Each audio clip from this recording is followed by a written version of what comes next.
ലോകത്തെ ഏറ്റവും സന്തോഷമുള്ള രാജ്യം ഈ വർഷവും ഫിൻലൻഡ്. കഴിഞ്ഞ 9 വർഷം തുടർച്ചയായിട്ട് ഹാപ്പിനെസ് ഇൻഡെക്സിൽ ഫസ്റ്റ് വരുന്നത് ഫിൻലൻഡാണ്. അതിന് പ്രധാനമായിട്ടുള്ള കാരണം അവിടെ പ്രകൃതിയാണ്. 70% ഫോറസ്റ്റാന്ന് പറയാം. 2030 ഒരു രാജ്യം കാർബൺ ന്യൂട്രാക്കാനുള്ള ശ്രമത്തിലാണ്. 1,80,000 ലേക്കുകളുണ്ട്, 41 നാഷണൽ പാർക്കുണ്ട്.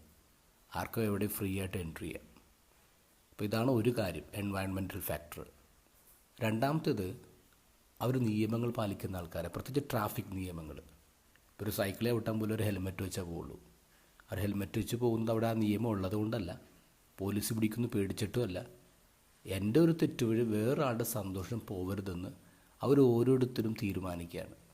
ഒരു കൺട്രിയെ ഹാപ്പിയാക്കാൻ അവിടുത്തെ സിറ്റിസൻസ് ഒരുമിച്ച് നിന്ന് നിയമങ്ങൾ പാലിക്കുകയാണ്.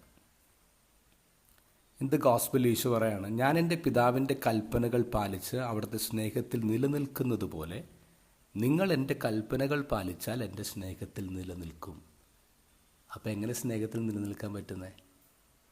എബൈഡ് ബൈ ദ റൂൾ, നിയമങ്ങൾ പാലിക്കണം.